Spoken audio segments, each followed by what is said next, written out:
Assalamualaikum warahmatullahi wabarakatuh. Selamat pagi semuanya.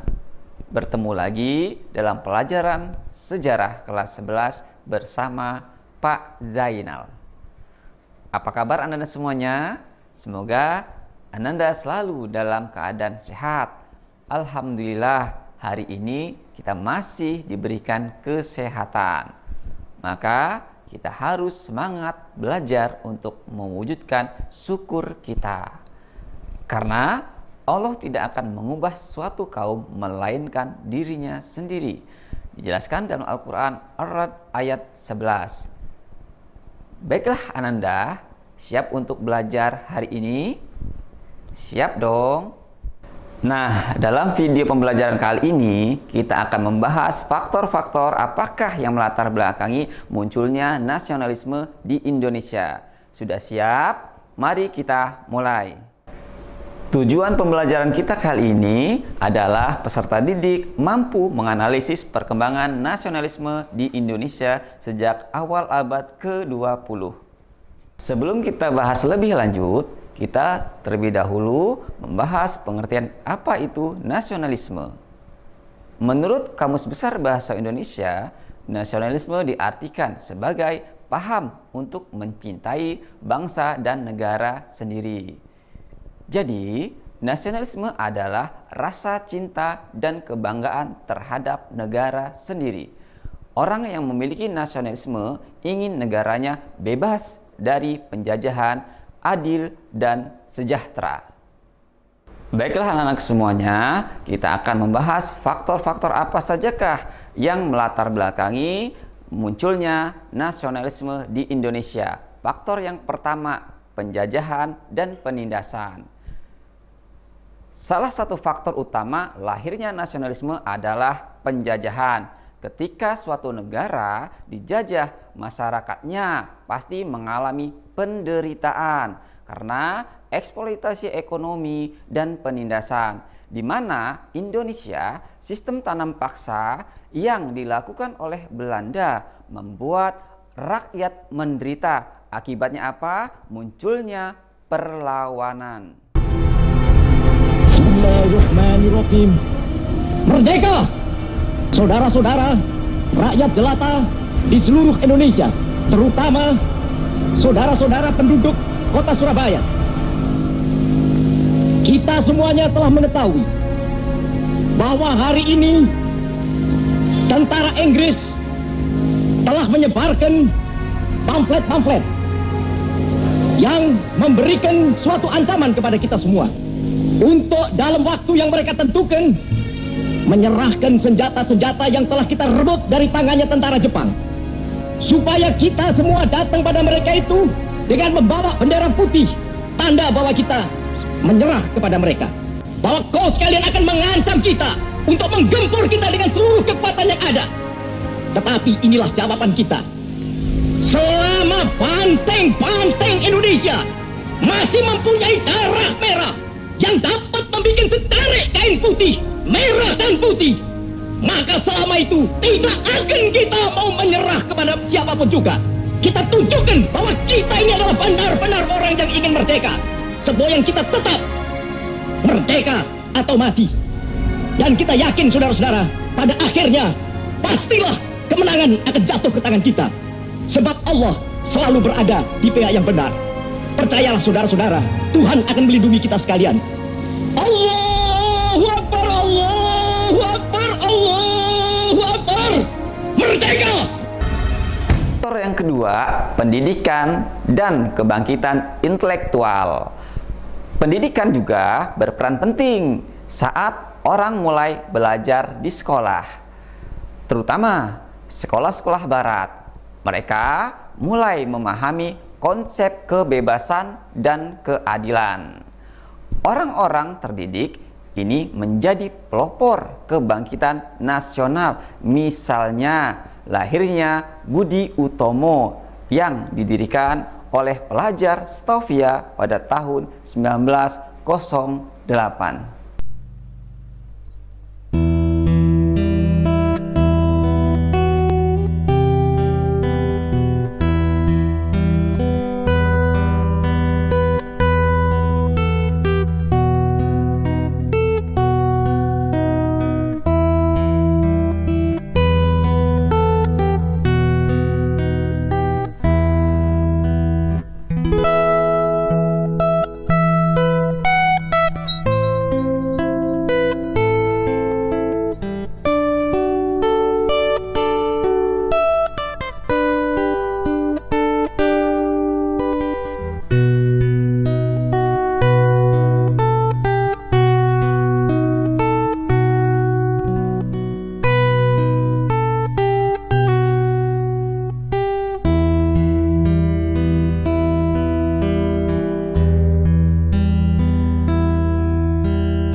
yang ketiga, pengaruh pergerakan global. Tak hanya di Indonesia, gerakan nasionalisme juga terjadi seluruh dunia. Perjuangan kemerdekaan di India salah satunya, yang dimana digerakkan oleh Mahatma Gandhi, dan revolusi Filipina menginspirasi banyaknya negara terjajah. Kemenangan Jepang atas Rusia dalam Perang Rusia-Jepang pada tahun 1905 juga menunjukkan bahwa bangsa Indonesia bisa bangkit melawan bangsa Barat.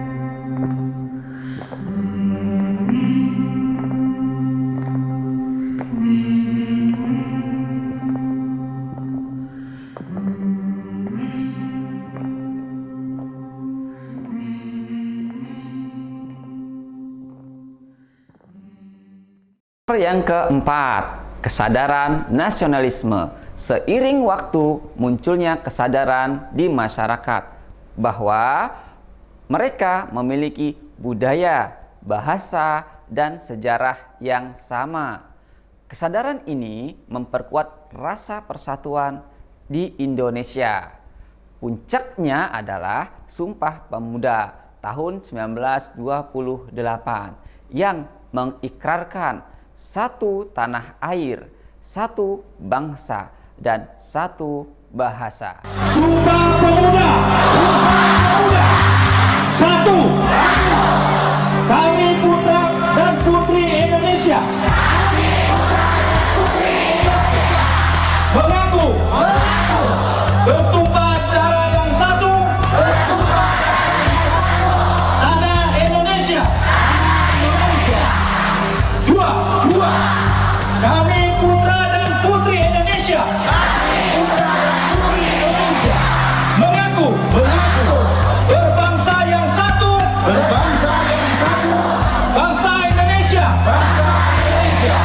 Tiga, kami putra dan putri Indonesia, menjunjung bahasa persatuan, bahasa Indonesia. Faktor yang kelima, peran pers dan media. Media cetak seperti koran juga punya peran besar dalam penyebaran semangat nasionalisme. Surat kabar seperti Medan Priai yang dipimpin oleh Tirto Adi Suryo menjadi alat penting untuk menyebarkan informasi tentang ketidakadilan kolonial. Selamat malam saudara pendengar di seluruh Kepulauan Nusantara, bahkan dimanapun saudara berada. Inilah Radio Republik Indonesia Studio Jakarta, kembali di udara.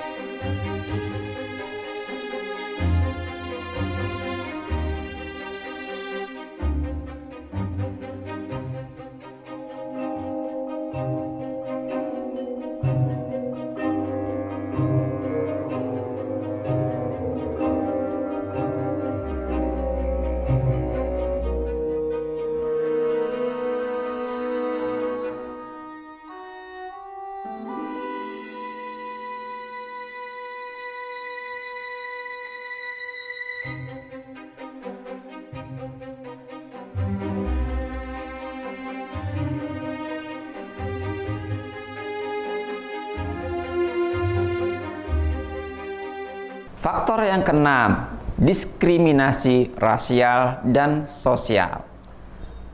Kebijakan kolonial yang membedakan status orang berdasarkan ras dan kelas sosial membuat rakyat penduduk pribumi merasa tertindas. Mereka tidak memiliki kesempatan yang sama dalam bekerja atau pendidikan. Hal ini membuat protes, mendorongnya lahirnya organisasi-organisasi pergerakan seperti Sarekat Islam.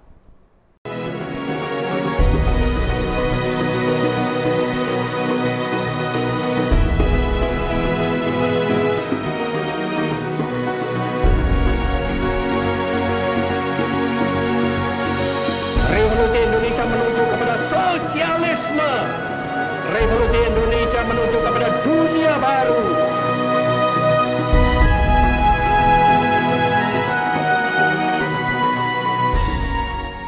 Faktor yang ketujuh, Perang Dunia I dan II. Akhirnya, Perang Dunia I dan II juga mempengaruhi kebangkitan nasionalisme. Kekuatan negara-negara penjajah mulai melemah. Dan setelah Perang Dunia Kedua, banyak negara terjajah yang berhasil meraih kemerdekaan.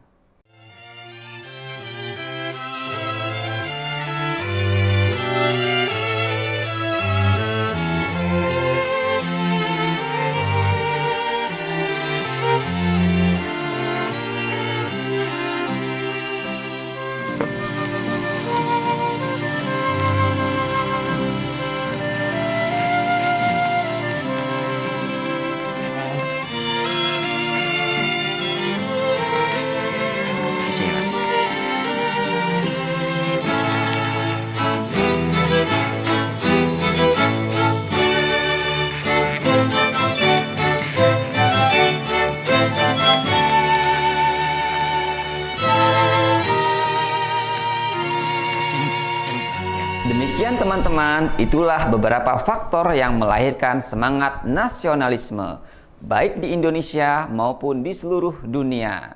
Dengan memahami sejarah ini, kita bisa lebih menghargai perjuangan para pahlawan dan tetap menjaga semangat nasionalisme di kehidupan sehari-hari. Terima kasih telah belajar bersama. Jangan lupa untuk tetap mencintai Indonesia dan terus berjuang untuk masa depan yang lebih baik. Saya Iri, wassalamualaikum warahmatullahi wabarakatuh.